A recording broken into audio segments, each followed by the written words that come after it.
d'organiser un Colon Tour en milieu urbain comme ça, c'est important?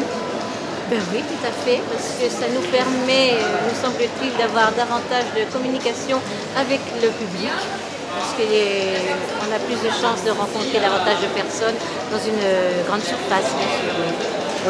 On touche notre public aussi. Tout à fait, parce que quand on est dans un centre hospitalier, c'est plutôt le personnel médical qui vient. Tandis que là, et puis les personnes qui viennent voir des malades au sein de l'hôpital, donc elles ne sont pas forcément enclins à venir à obtenir des renseignements. Parce que là, on est dans un milieu libre, les gens voient cette structure que nous avons mis, se demandent un peu ce que c'est, on leur explique, et puis c'est comme ça que le dialogue se fait. Donc le centre de lecture des Hémocules du Var lit à peu près 50 000 tests par an. Ce test hémoculte est un test qui n'est pas tellement, je dirais, prisé de la population cible, parce que c'est un test un peu délicat à réaliser du fait de la manipulation des matières fécales.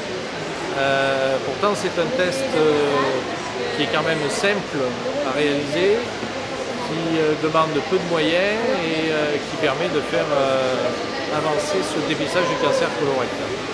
C'est une galerie qui est quand même très passante, beaucoup de public qui transite par ici. Je crois que l'organisation a été bien faite, il y a du matériel qui est distribué un petit peu aux quatre coins de la galerie et ça apporte vraiment quelque chose quant à la rencontre avec le public. Oui, on sent que les gens sont sensibilisés, ils posent des questions, ils ne rechignent pas à venir faire la visite du côlon gonflable qui a été installé pour cette opération. Et ils sont effectivement sensibilisés. Le cancer est quelque chose qui concerne beaucoup de gens. Oui, absolument. Alors le contact direct avec les patients, on l'a tous les jours. C'est notre métier, on a un métier de contact. Mais là, disons que ce n'est pas des gens qui viennent spontanément nous voir. Ce sont des gens qui viennent là un peu par curiosité et je dirais, par accident.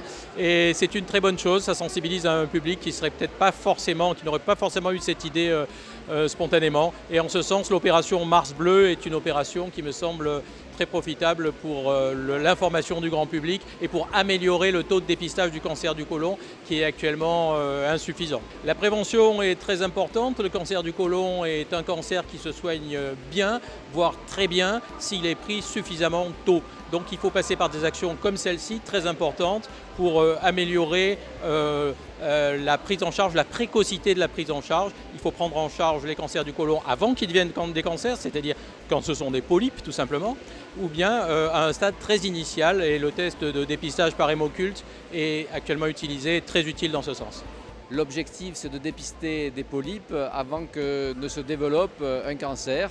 Et plus on intervient tôt dans la séquence de la maladie, plus on a de chances de guérir les patients.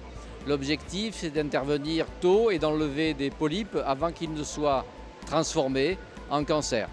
Au XXIe siècle, il vaut encore mieux prévenir que guérir. Donc le polype est une lésion qui est bénigne, qui est une lésion précancéreuse et qui peut être guérie dans 100% des cas si on la dépiste et si on l'enlève par endoscopie. Alors cette opération est assez bien perçue, cette manifestation est assez bien perçue effectivement par le public. Ça permet de rapprocher un peu les gens de ce dépistage qui a du mal à se mettre en place en France quand même, parce que dépister le sang dans les selles, c'est pas facile. Le taux de participation n'est pas élevé. Donc ces manifestations grand public ont un grand intérêt. Ça permet de rapprocher les patients du dépistage et de sensibiliser à la recherche de sang dans les selles. Si on pratique un dépistage dans au moins 50% de la population, on va faire baisser le cancer de 15 à 20% des cas.